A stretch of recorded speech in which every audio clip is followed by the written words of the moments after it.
Thanks everybody for coming. Sandy's brainchild, Time to Perfection, the 6-part series. Really awesome, actually, that we get to finish this series out with you all. We love this family. We love this company, and I'm gonna have them introduce themselves here in a second. And then we're gonna do some shout outs as well. I love how we're beginning our webinars with that. So thanks everybody for coming. My name is Trevor Nelson, and this is the Hey Nonprofits live show produced by Sandy Hills and Rath. You don't see her right now, but she's there making sure that we stay on the rails and all that good stuff.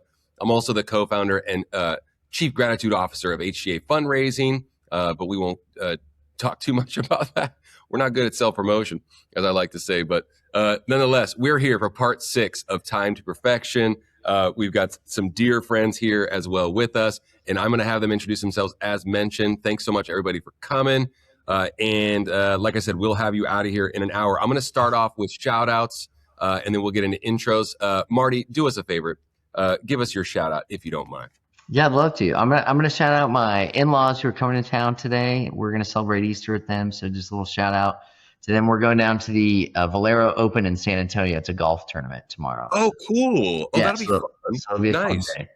Yeah. Last little tune-up before Augusta. Yeah, exactly. Yeah. So Tiger won't be there. Tiger won't be there. No, Tiger, I think, is entering rehab from what I hear. That was a low blow. Sorry. Yeah, I had to get work. Too soon.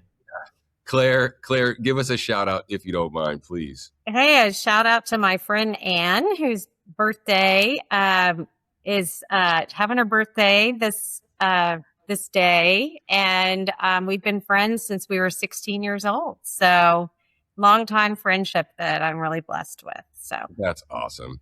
I like the personal shout outs.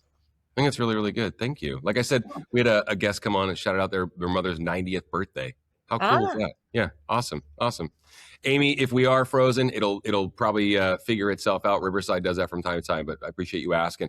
Hey, my shout out is to the Heart Spring Gala and Courtney Surrett, who's here actually as well. Help them raise net dollars just with HGA auction items, $47,785 net dollars.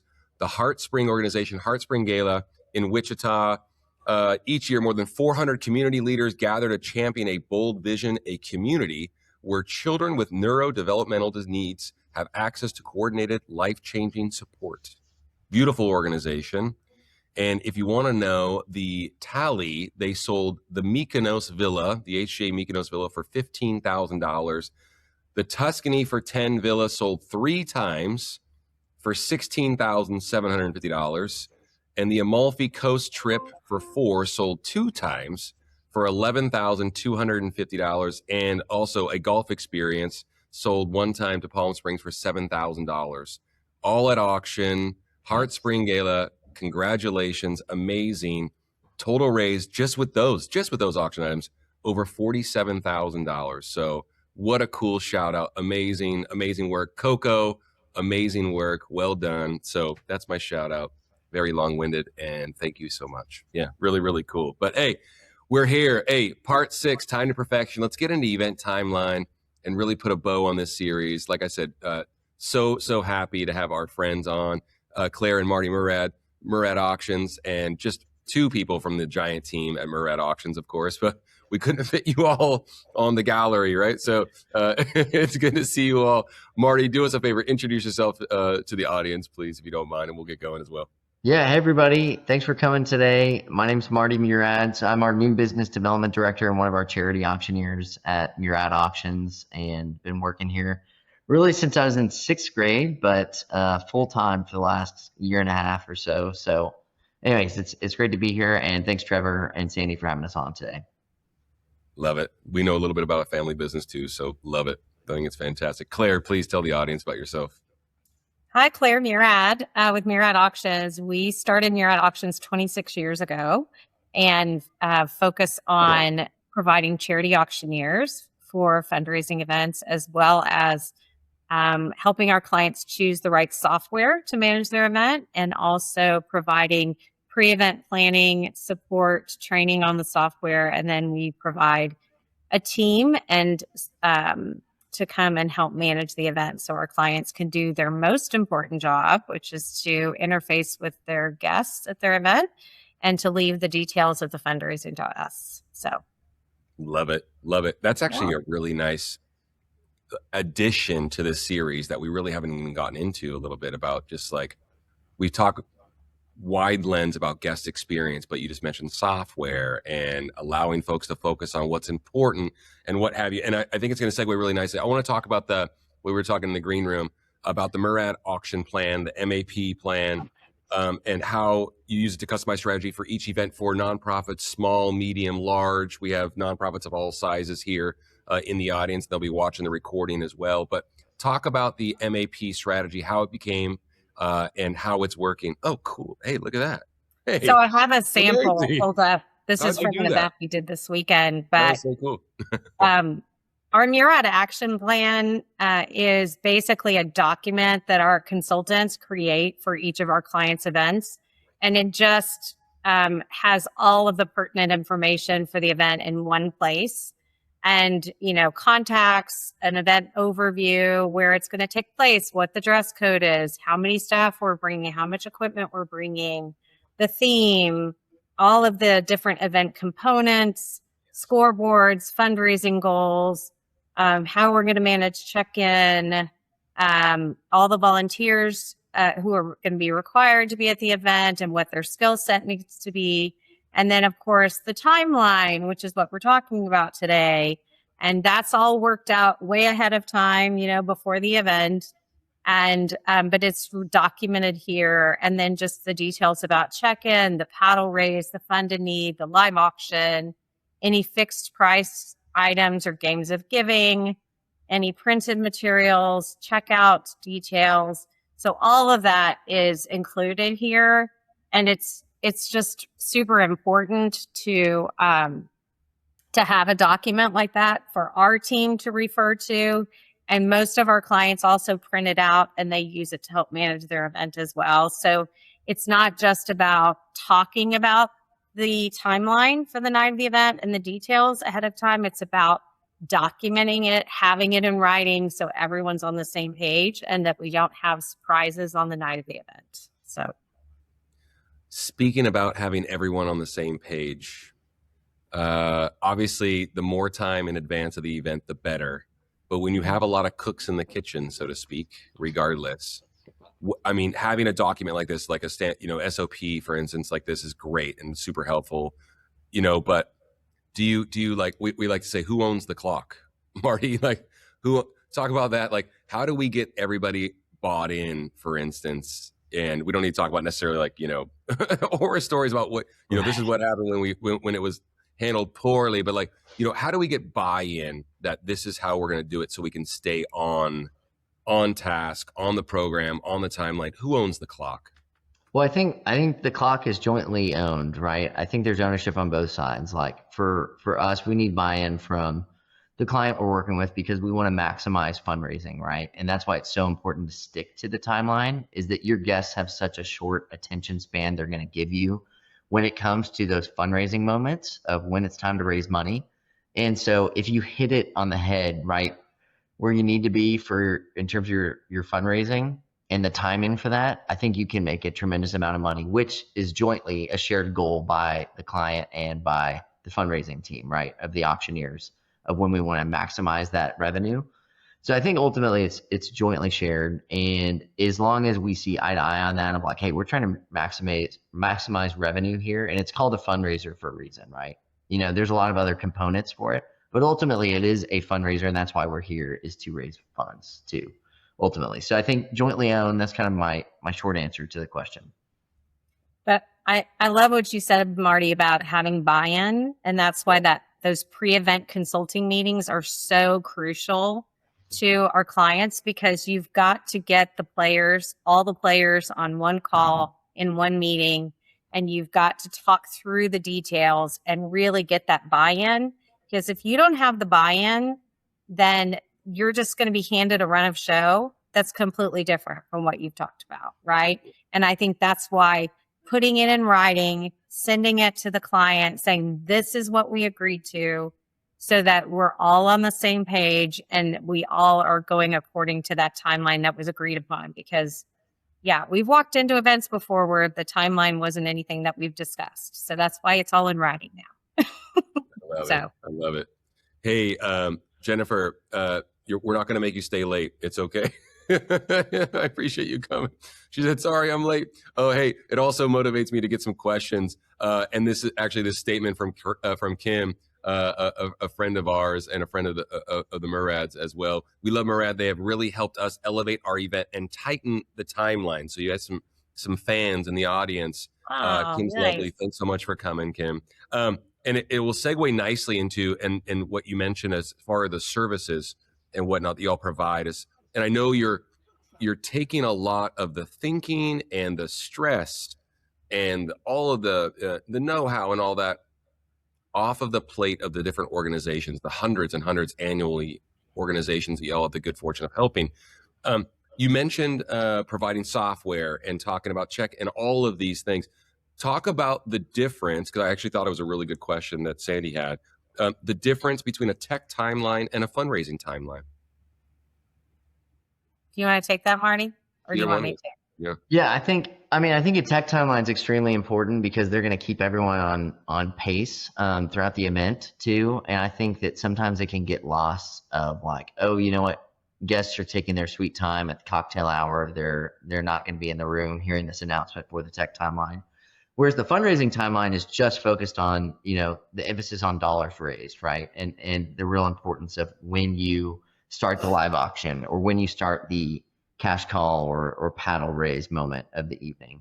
And so I think both are important. I think that overall the fundraising timeline should trump the tech timeline when it comes to those crunch moments, because ultimately that's why we're there, is to raise as much money as we can, right? And so I think that we can sacrifice some tech moments. Like I had an event this past weekend where the tech notes said, hey, we're going to do a 5-minute break after the introduction, right? To give people, a bathroom break right before we start the live auction. And I was like, you know what?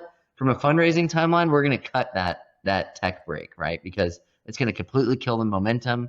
People are not going to be in their seats. And so that was an instance where in real time, we kind of made a change to the tech timeline because of the fundraising timeline. Yeah, and I think the tech timeline has to support the fundraising timeline.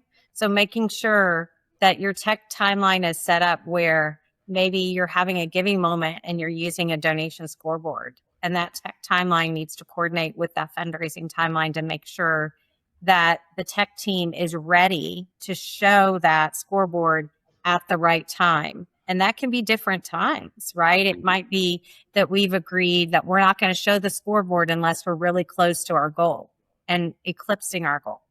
And so they need to wait for the cue from the auctioneer to say, hey, let's see where our progress is right now. Yeah. And that's also getting a cue from the team that's actually entering the donations into the software that's populating the scoreboard. So all of those people have to be integrated and communicating to each other to make that whole process work. And I think that's one reason that it helps to have a team that's totally coordinated between your auctioneer, the software, and the support side to be communicating with each other during that and keeping that timeline rolling and making it's just those little details that make a huge impact on the event.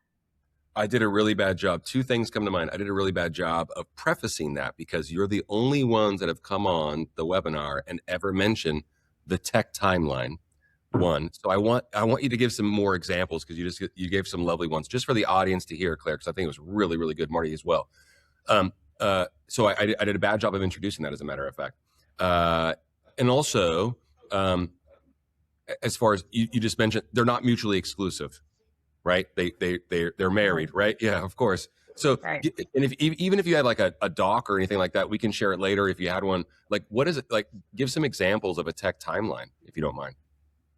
I mean, I think the tech timeline starts probably at 2:30 or 3 o'clock in the afternoon, right? With sound checks.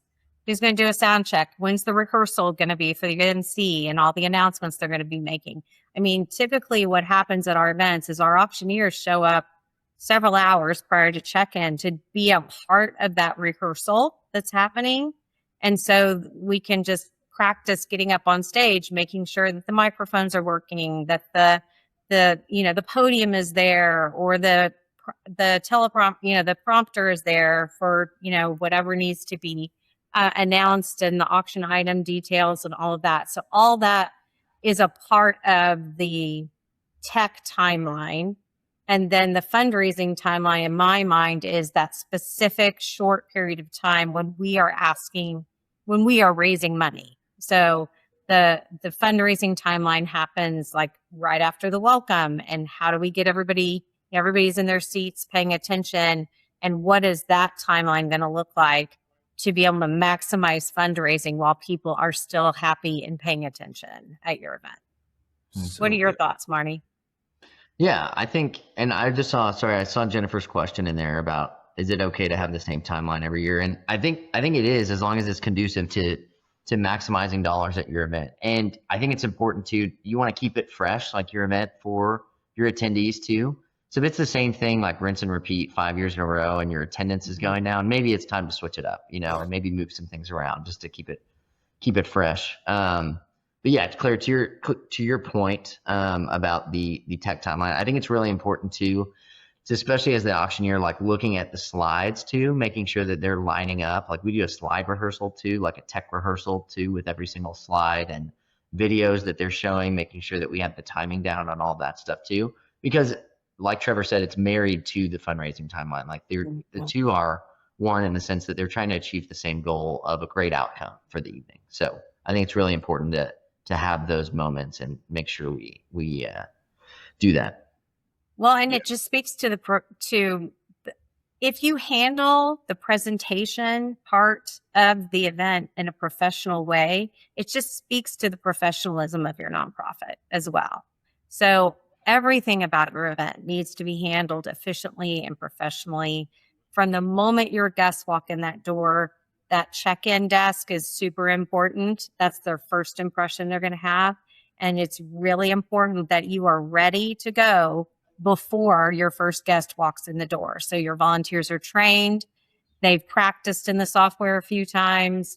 They feel confident about that check-in process. So when we are training volunteers to help with check-in, we have them check each other in to the event and the rest of the staff, so that they've done it a few times before your VIPs, who are usually your first people to come.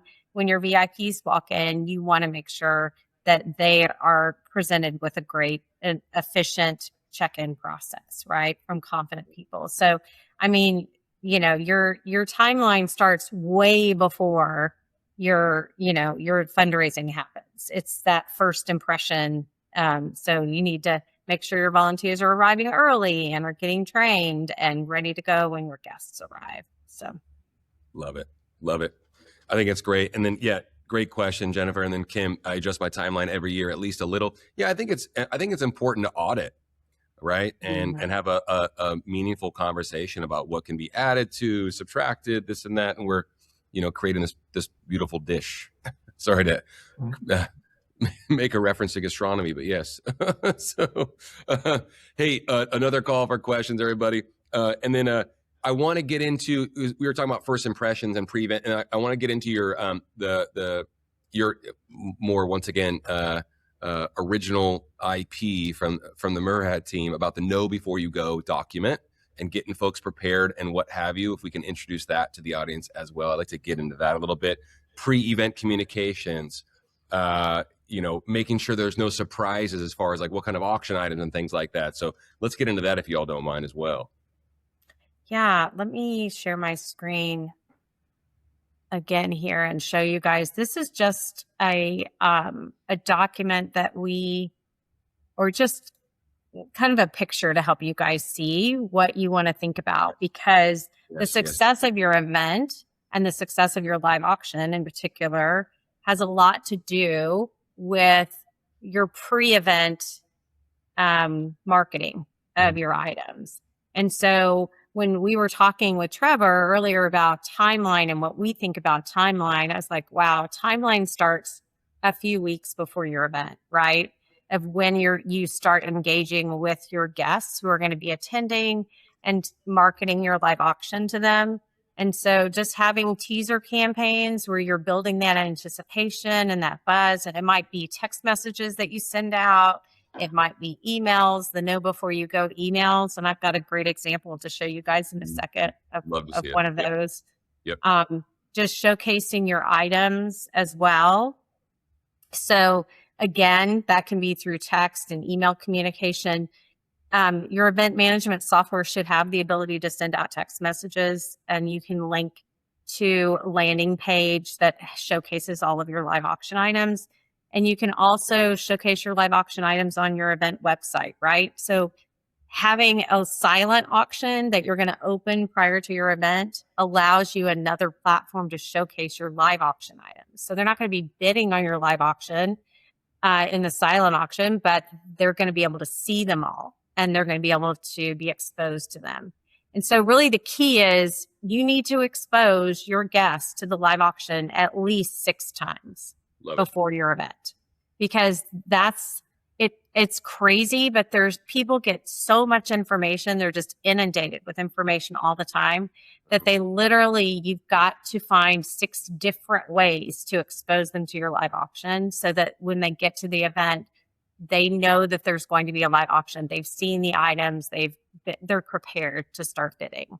But that's why it's also important that you promote your live auction on the day of the event too. So when they check in, they get a program or a bid paddle that has all the live auction items displayed. They get a welcome text when they check in that has a link that takes them to all the auction items, and they can see the live auction items there. You have a live auction display. When you get to the event, you have a slideshow that shows during, pre-live auction, like kind of during cocktail hour. And then it's a slideshow that is shown actually when the live auction is happening. So you've got to really plan out how you're going to market that live auction. And that needs to start 2 to 3 weeks prior to your event. Good. So good. It sounds simple. It sounds simple in theory. It sounds like a lot of work. I'm presupposing that to some folks. It's not, because all of these things, there are scripts, there are copy paste tools. Like you said, the software has the ability to send out these text messages. But I want to put an exclamation point on that. You need to let your folks know 6 times minimum about your live auction. But I love what you just said. It's like, hey, you're opening up your silent auction. They can't start bidding. Show them what's going to be in the live too, right? Like, it's so good. And I just think that so many organizations are not utilizing those tools to prepare the folks that are in the room. It's right. So good. Like, psychology aside, not even getting into psychology, but my word, so good. But please keep going. I just think it's amazing. Yeah. So this is just an example. This is a client of ours who does an amazing job of promoting her live auction items before the event. Okay. And just having kind of a creative, catchy tagline on your email that goes out, because we all know this, people get hundreds of emails in one day. So you want it to kind of catch their attention. 2 live auction getaways you don't want to miss. And then they're just sending out an email with a live auction preview, and she's only previewing 2 of her items. And what I love about this is that they're both video, kind of a slideshow that are playing within the email. So it catches I know that experience. I know that experience. That's so cool. Oh, I love it. God, it's good. Hey, I want to actually, you mentioned like subject line and what have you. And Sandy and I have become enamored with the Do This, Not That podcast. So I got to give some flowers to our buddy Jay Schwedelson, who will come on the pod at some point here in the near future, but also subjectline.com. Sandy, if you want to put that in the chat, just so folks can play with subjectline.com, it'll score your subject lines. It sounds like a advertising piece, but we use it all the time, and it really, really, really works. It's so cool. Subjectline.com. You can play with different subject lines. You'll get some instant feedback. It's all AI as far as just the speed of it. You know what I mean? It's very human in what it spits out and how it will appeal to your donors and what have you, and folks in your audience. So I think it's a it's great idea, Trevor. Cool. Yeah, it's really, really fun. So yeah, plugging our buddy Jay. But I love the what else can we do from a pre-event communication piece with major givers, creating, I mean, once again, maybe first time attendees that are guests of major givers from the emotional standpoint. How you all, Marty, you start, like, how are you all, nudging organizations to have those conversations at the same time as we're making sure we don't drop the ball and letting them know about the live auction and things of that nature?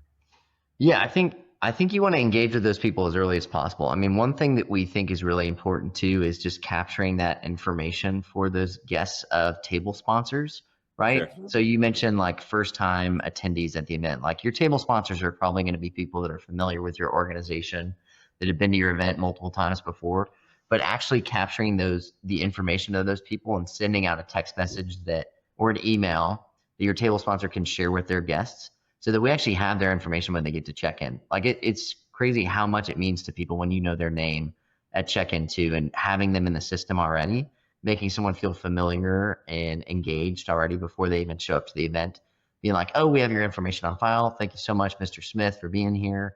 And making sure that they're a part of that marketing outreach to people too. Like having that information allows them to receive all those pre-event emails and pre-event text messages too, familiarizing people with the event. So that rule of 6 really comes into play for everyone. So I think you want to treat everyone the same across the board, but collecting that first step of getting their contact information into the system so that they can be checked in, I think really helps to familiarize them with your organization and just ensures that they get that information ahead of time. Right. And that also, that same information allows you to cultivate them after the event, which is another whole podcast. But, just that's such a loaded thing. But basically collecting all that information allows you to market to them ahead of time. But boy, is it gold that you can use to cultivate them and reach out to them after the event and really try to convert them into long-term donors, not just an event attendee. So Absolutely. that's what we want. No question. Jennifer had a great question. Just to, and I know it had something to do when you mentioned this about the bidder paddle and putting the live auction items on the back. I think you said, Claire, which I think is uncanny. Great idea. And then I want you to also to expand on that a little bit and explain even other ways night of, where you can highlight whether it's posters or at check-in, on the other side of check-in, or what have you, things of that nature. But Jennifer had a question. Did you say to hand the attendees a sheet with the live auction items at check-in, or like I said, I think it was like the bidder paddle? Speak to that a little bit more if you don't mind, Claire. Y'all getting the science of bidder paddles big time too. So. Yeah, I mean, I think that giving them a bid paddle that has the live auction on it. I'm going to see if I can pull one out to show you guys. All right. This is the only time that we like people sharing, friends and guests sharing slides, is when you do it. So thank you. Really? Else. Yeah. I just have so many examples that it's always so good because people go, yes, we want to see that again. Yeah. So this is just an example from one of our clients. And this is actually this is the back and front. Yeah, so basically you fold this in half and the back would have the live auction packages listed. And then it has a QR code that they can scan and it takes them right into the software, the auction software, where they can preview and see all of the pictures, all the videos, all the descriptions of all the live auction items. So I thought I just love this idea. And do you all see how large this bid number is? That's what we love too. So anyway, I love this. Giving them something that outlines all the information about your live auction items is a great idea. And doing that at check-in, I agree. That's a great idea. But what I love is that these bid paddles are skinny enough where they can be put in the pocket, like a jacket pocket of a man, inside your pocket, or they can be folded and fit into a purse.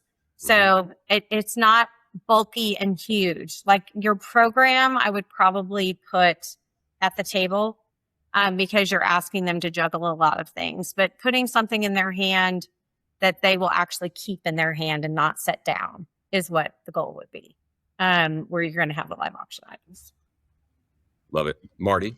Yeah, I think adding on to that too, like my favorite thing is when people have a live auction display at the event. And a lot of times I think people are really smart with it where they'll put that display in front of the bar because people are waiting in line at the bar too. So they're going to, peruse that area too. So as the auctioneer, I've hung out by the live auction display before too and stood out there. Oh, So here's some great examples. Claire's got the live auction displays. And then I think, yeah, a brochure program there at the event. You can also use the screens to kind of cycle through the different items too, so that people can see that along with like sponsor thank you slides, things of that nature. And then even having like a table with, some like memorabilia, if you're giving away like a helmet or a signed football or things like that, where you have it physically in the room or pieces of artwork that people can highlight there. I think that's always great. But having an area dedicated to your live auction is really important because I think you want to signify the significance of those items and that part of the program too throughout the evening. If people are going to spend close to their monthly mortgage payment on an item, they want to have as much possible information about that item as possible too ahead of time. So I think those are some other great ways that you can highlight your live auction items at events. And maybe also having someone from your team and possibly even your auctioneer near that live auction display area just to greet guests, answer any questions that they might have about the live auction items, I think is a great idea as well. Just I also really like Yeah. I also really like this digital program, which is very inexpensive to create and make, and depending on the size that you want to create, maybe even free. And there's always a free version of this, but it's called Flip Stack. And it's something that you can send out in that know before you go email that has all of your live auction items showcased in it. And you can link it, again to your auction software as well. Love it. Love it. Once again, just more layers. You said email. I also noticed on one of the original slides, social posts, text messages, phone calls to table hosts, all the above. Just another layer of preparing your attendees, your bidders, donors, supporters to give. So there's no surprises. When is there any time when a surprise is okay, in your estimation, if any? Do you have any thoughts about that? I think when you're selling an item more than once. What do you think, Marty? Ooh, I Is love that is that okay for that to be a surprise during the live auction? I think so. I think special Or for items that aren't marketed, like you might get, and this happens all the time with nonprofits, but you get an item donation the night before your event, right? And you don't have time to print it or put it in there, but you're like, special bonus item. We've got a great package here that was donated. We even had like a trip to Tuscany, I think, one time where somebody just was like, oh yeah, you can use my Tuscany house like the day before the event. So I think packages like that, where it's a special surprise, is how you can market it. I think that's great. I think that people love seeing that too. And Sandy, I saw you said matching gift. I think that's always great too, is mentioning, hey, during the paddle raise, like we do have a matching gift for this. I think that's a great surprise and great way to incentivize people to continue giving during those moments. I think that's a great idea too, Sandy. Yeah. I have a great story about that for my event this past weekend, Saturday night. Yeah. They let everybody know that there was a matching $100,000 gift. And our auctioneer actually said, does anybody just want to fulfill that match right now? Can anyone donate $100,000? And if you do, we're going to take you out to dinner anywhere you want to go in Dallas. If you want to donate and fulfill our match right now. And someone did it. They raised a bid pile. It was amazing. There was a standing ovation. It was a beautiful moment. And that was a complete surprise for everybody in the room. So it's pretty amazing to have some surprise elements that are talked about ahead of time and planned by the team. Even if you're doubling an item, maybe it's a no risk auction package or consignment package that you have. You don't want to let people know that can be sold multiple times ahead of time, but you talk about it. At what level do we want to double it as a team before the event? You have that discussion, but then on stage, Marty, you make it appear as if it's kind of a surprise. Oh, I can offer more than one of these, right? So the the audience feels like it's a surprise. I love that. Keeps the excitement up. I love that. So cool. Well, and also congratulations. Hey, you met Chris Hensley. We call that the superhero ask. That's so good. And people, Claire, I mean, right? Like you were pleasantly surprised that happened. I think that many organizations, if they're working with a great consulting team, great fundraising auctioneer, can absolutely implore the superhero ask. You're not going to get it if you don't. There's a right way and a wrong way to go about it, Right. obviously. But we are seeing so much cool feedback from our partners and sharing stories like that about, like I said, we call it it's Chris Hensley's title, but the superhero ask, about just asking for more.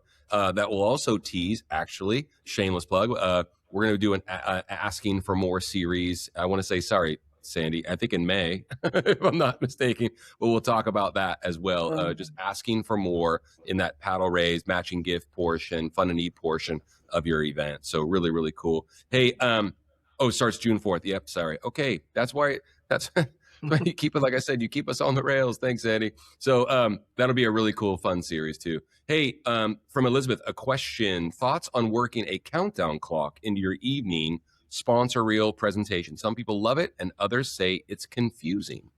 Thoughts from you all about that? I personally don't mind a countdown clock. I think it's helpful to get people into their seats and let people know when the program is starting. And it's so important. Like, I can't tell you how many events run behind. That's like the common joke amongst auctioneers is like, oh, they said they're going to start at 8, but really it'll be 8:15 or whatever. But I think it's helpful to get some buy-in from the group of like, hey, 5-minute countdown, we're going to kick things off. And I think sticking with it too. Like, it's one thing to put the clock there. It's another thing to adhere to it. So if you're going to put the clock up, I would say you better start the program whenever you say you're going to, or otherwise it's not going to hold any weight. And I think it actually could hurt your event if you have a clock time, countdown and you don't actually stick to it. So those are my thoughts on it. Love it. Claire, anything to expand on? I love the countdown for the silent auction closing time. I think that's a great tool that it can either be showing on people's phones or can be showing on a display. So there's no question about when that silent auction is going to be closing. When you're using you can do it for mobile bidding and you can use it for paper bid sheets. I think, either way, just it closed and everybody gets the message at the same time. So I love it. This question always comes up though, and talk to us about, because you were the one that introduced it to the audience months and months and months ago, about the timing.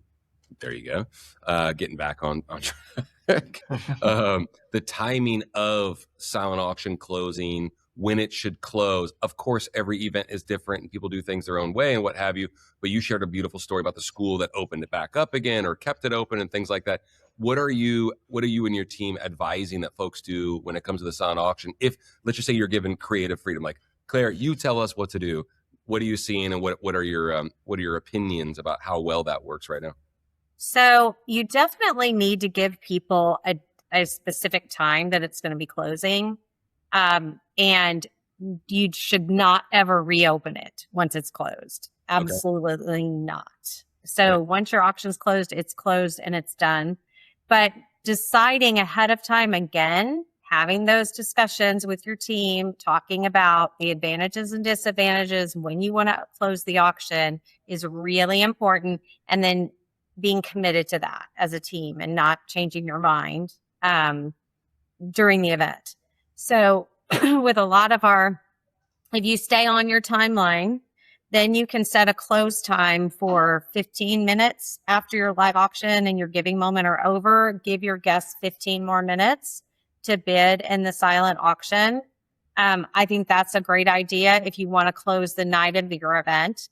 If you are not good at staying on time, then you might want to say we're going to close 15 minutes after and then have your events team know that they've got to set the closing time based on when the giving moment ends. That's a little bit more precarious, and I really don't like it as much as setting a definite time ahead of time, right? But what you were referring to, Trevor, was a lot of our organizations are closing the silent auction the day after their event, which I think is a great idea because you do away with having to do item distribution the night of the event where everybody's tired and half your volunteers have disappeared, including the volunteers who were supposed to help with item distribution. And then also you just have, if you're going to do item distribution from your office, it gives you an opportunity to connect with those people who are coming to pick up their items, right? How did you do that? How is that happening? Actually, I didn't do anything. You said it. So yeah. Oh my. Anyway, that's fun. So that's the algo. Yes.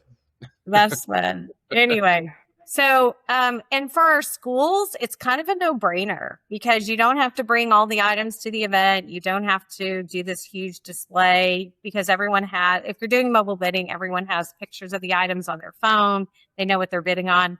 You can also set up a display at the school the week before the event so people can see everything and start bidding when you open the auction. And so you can easily pick up your items when you're picking up your kids for school, from school. So it gives you an opportunity for people to bid in the silent auction when they can pay attention to it closing and place their final bids.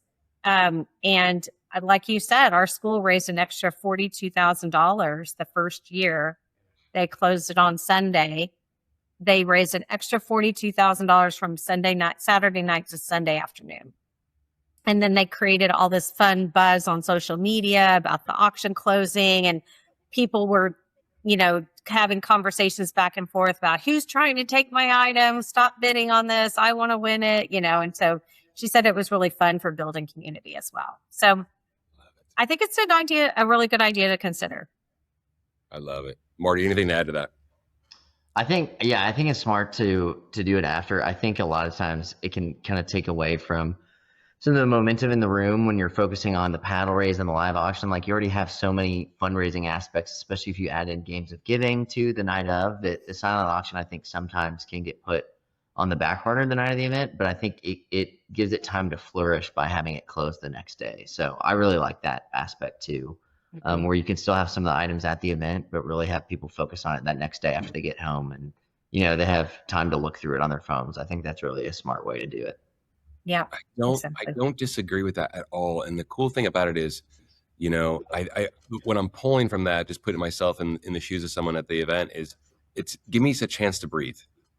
There's a lot going on. You know what I mean? Give me a chance to breathe. And then you added another, once again, so impactful. But you added another layer, Claire, where it's like it gives folks another opportunity to come by and see your location, see you face to face, gives you an opportunity to thank them. You might not see them again for 6 months or what have you, or even, God forbid, the next event. It's like these little things mean something to people. You know what I mean? Yeah. And I love it. Our nonprofits will actually say, reach out to this person to schedule your time to pick up your items.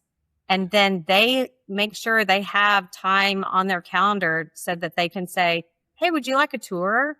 Would you like to come sit down and have a cup of coffee with me? I'd love to hear about your first time experience at our event, So that's how you can cultivate those new relationships and solidify your old relationships, right? Mm-hmm. The people who've always been supporting you. You get to shake their hand in person and talk to them.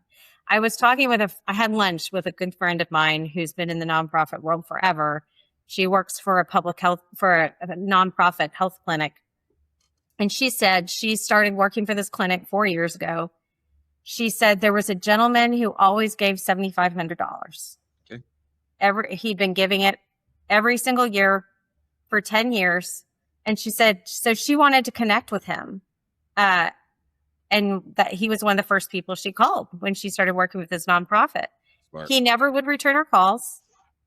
She never connected with him. He kept giving, but she's just like, I just wanted to meet him and get to know him, Yeah. Well, sure enough, he came. They had a special speaker at their event, and he came this year to their event. She's like, I am going to meet him.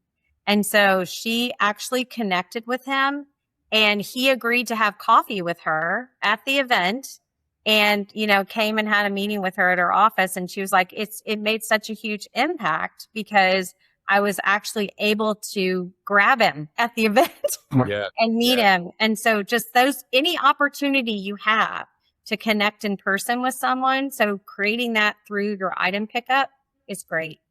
I also saw a social post and I shared it on my LinkedIn about one organization that was doing item pickup at one of their corporate partners. It was a car dealership. Smart. And they did item pickup at the dealership. Yeah. What a great way to support your corporate partner, right? Oh my gosh. I love that idea. I learn every time we talk to you all. I learn so much. It's so good. We're talking about event timeline, but I also think like 30,000 foot view and how this is so poignant for the audience and everyone that's going to be watching this as a recording as well, and just how this will live on. Hopefully people will grab this as it's not just event timeline. This is the best use of your time in general as a fundraiser. If you can get in front, and I also think like this is not too far off the beaten path. It's like, asking that you mentioned among so many other things, you mentioned like ask them for feedback. That's flattering. People don't do that. I also like the idea of like, hey, I hadn't spoken to you in a year. I did a bad job. I should have, you know what I mean? Like, just be honest, be real with these folks. Like we wanted you to come here and see this place. We haven't had you here before, like all of these things. And what'd you think of the event? We tried something new this year. Just giving them the onus and the agency to give their feedback is just, it's so obvious and sounds so simple, but I think it's underutilized and underappreciated, unfortunately. Yeah. Great use of time. So good. Love it. And I love the corporate sponsor piece too. I think that's amazing. And when you have those kinds of sponsors like a car dealership, that's their job is to get traffic into their dealership, right? So understanding your corporate sponsors and what they want. And hey, also having that conversation. What does this partnership look like to you if it works out great? You know what I mean? That kind of thing. That's a great conversation, a great use of your time, even though we're talking about timeline. But hey, I wanted to do a call for questions. We've got about 10 more minutes. We're going to announce a winner as well. Sandy will give me that data here in a sec. But so for unconventional events, I want to talk about like cocktail style dinners if we're getting away from traditional sit downs and stuff like that. Unconventional venues. And I love the idea of changing things up, and maybe it's a separate event, not just your one major gala every year, for instance. But how to stay on time when it's not as formalized, things like that. Maybe some examples of what you all are seeing with some of your clients, because once again, you're touching hundreds of events annually, and just seeing like when that's coming at you, okay, well, we still have to get really, really dialed here, and this is how we do it. Talk about Marty. You start. Yeah, we've got this one event comes to mind that we do every year. It's like 1,000 people and it's cocktail style, and it's called Bourbon and Bowtie. So it's in Maryland. Really fun. They do it at the B&O Railroad Museum there. And I think one of the most important things that keeps us on track is starting it an hour and a half in from when cocktail hour begins too. So giving people a chance to have 1 to 2 drinks, not 3 to 4 drinks at that point too, where everyone's still there. They're having a fun time. They're engaged with all the games. And really we talk with people in our consulting meetings about looking at the venue setup too, and how to make it conducive to fundraising. So putting like food stations in common areas where people can still be paying attention and hear the live auction when it comes to the sound aspect of the event. And so I think the timing of when we start the live auction and the cash call is really important, and keeping to that hour and a half in from when cocktail hour starts is very important to us, because that kind of standardizes it for people and ensures they're having a good time, they're paying attention, and they're going to actually still be at the event. That's one of the biggest mistakes we see, is that people start it too late and they're like, oh, well, cocktail hour begins at 5:30 or 6. We're not going to do the live auction until 8:30 or 9. At that point, you've already had people that have come and gone at your event, so you missed your window with them completely. So I think sticking to that hour and a half into the event rule is really important for those cocktail style events. Love it. Yeah. I think it's really, really important when you have an event where it's not a seated dinner or a seated luncheon, where people are sort of trapped in their seats, for lack of a better phrase. When you have a cocktail walk around party, when you have a chef tasting event, something like that, it's really hard to get people's attention before the live auction. So you've got to really think about how you're going to capture that attention. So we've had some events who actually did a mob dance right before, and like everybody in the audience, you know how mob dance people just, certain people in the audience just start doing this dance, and everybody's like, what's happening? And it makes everybody start paying attention. And then they end up on stage finishing the dance, and then the live auction starts. Wow. That was awesome. But often we see like a champagne toast where everybody gets a glass of champagne. They all come together, make an announcement, do a toast. We managed the Dallas Zoo event, and literally we are in different parts of the zoo, right? Like we start out in the safari, we move to the chimpanzee area, then the live auction happens in the hippo area. Like literally, this is so cool. And so what we've done with that is we've used the text messaging within our software to send text messages out, literally saying, please move to the hippo area for live auction. And people do it. Literally, you see people being herded through the Zoom, but they actually have seated tables around the live auction. So even though it's been a chef tasting up to that point, dessert and coffee is served at their tables in front of the live auction stage. So you have to, again, think about all of those different aspects if you're going to change around your event and have a little bit different format, because of course you're there to make money and raise money. So you want to make sure that you have the ability to get people's attention. If they're just all standing up, they're going to be talking. If we get them to sit down, they'll be quiet. So love it. And that segues nice into Tamara's question. Great question, Tamara. For the cocktail style event, you do a combo, reserve seating, mix and mingle. Kind of talk about that if folks are considering it. We've seen that with sponsors. Like sponsors will have assigned tables, and then people who are not sponsors at the event will mix and mingle too. I think, if I had my choice selfishly as the auctioneer, I would have everyone at a table, right? Because it's just easier to get folks to pay attention. But we've definitely seen that, Tamara, and you can still have a very successful event with it. It's just a matter of what Claire mentioned of gathering those people's attention that are mixing and mingling and capturing that attention right before the live auction. Love it. Love it. Hey, Jennifer, great question. And Claire and Marty are experts at this. How do you go about asking a company to be your paddle sponsor? Some great real estate. That's some great real estate for your event. Yeah. I think when you're setting up your sponsorships and you're creating your sponsorships, I think you should have a basic idea. If you want someone to sponsor the live auction, you should have a basic idea of what you're going to offer them. And when you go in and meet with them, I think you can say, these are some ideas I have of how we can showcase you. And we can showcase you on the bid paddle. I can put your logo on the bid paddle. I can put a QR code to your website on our bid paddle. You can have a special landing page that the QR code directs you to for a coupon or a promotion for you or something like that. Yes. But these are all ideas. The other thing is our custom bid paddles, we can create them with a perforated tear-off on the bottom that can be a business card. It could be a coupon. So there are a lot of different ways you can use this bid paddle to showcase your sponsor. But the key thing when you're meeting with your sponsor is to say, these are ideas I have. What do you think would benefit you? How can we promote your company? What do you want out of this partnership? Because it's not just a sponsorship, it's a corporate partnership, right? And so having a conversation around that and finding out what they need versus saying, here's our live auction packet. Would you like this? Maybe that doesn't appeal to them. And so you don't want them to say no. It should be a working meeting. So I hope that answered the question. If we need to do more follow-up on that, we can.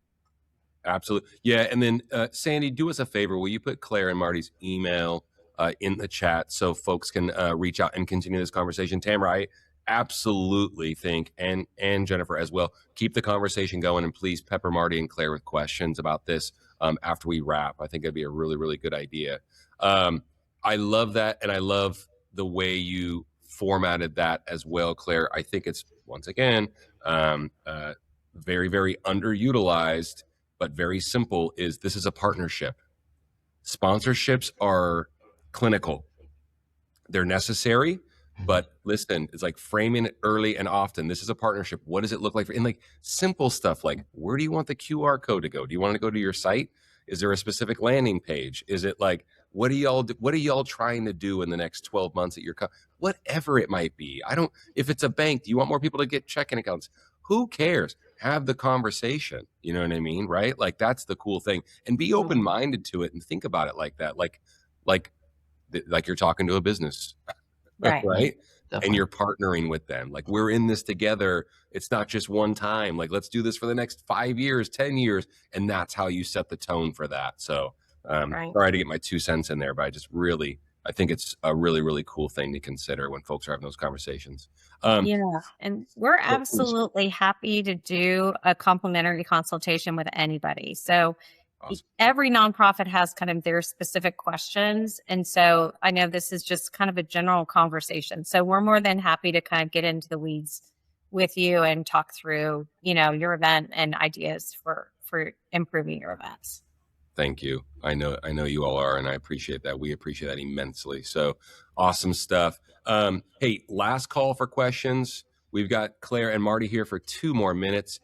Sandy's going to give me a winner as well. Sandy, that's your cue. We've been on the rails the whole time. I haven't taken us off the rails not once. So I'm pretty proud of us.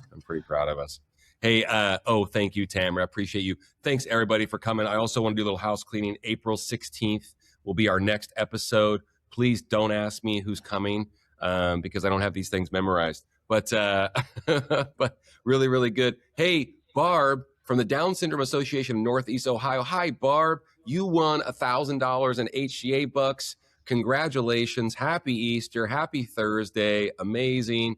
And you also get a one-on-one coaching session with Jason, our co-founder and CEO, my best friend.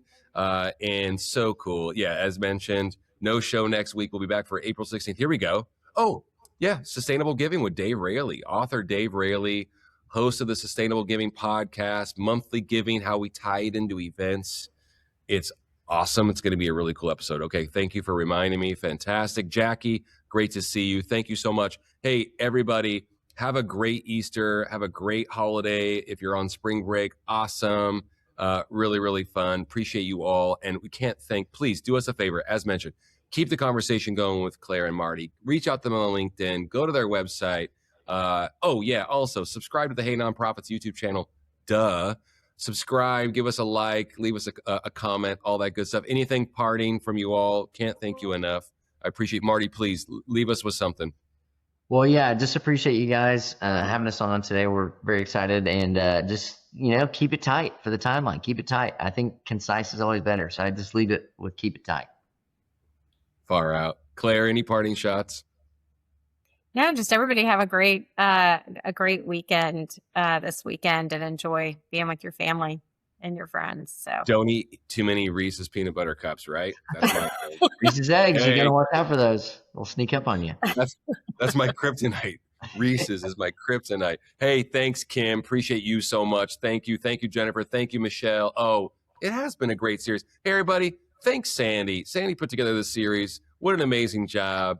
And we gave her a week off, because, to catch her breath after this lovely series. So very, very fun. Yeah. Thank you, Sandy. Thanks so much. And thank you guys so very much for coming. I always love our conversation. So we really, really appreciate you all and your family so much and your company so much. So thanks for the lovely information, and we will do it again. Everybody, have a great holiday weekend. Have a great Thursday. Have a great Friday too, I guess. We'll see you all next time. Thank you so much. See you all.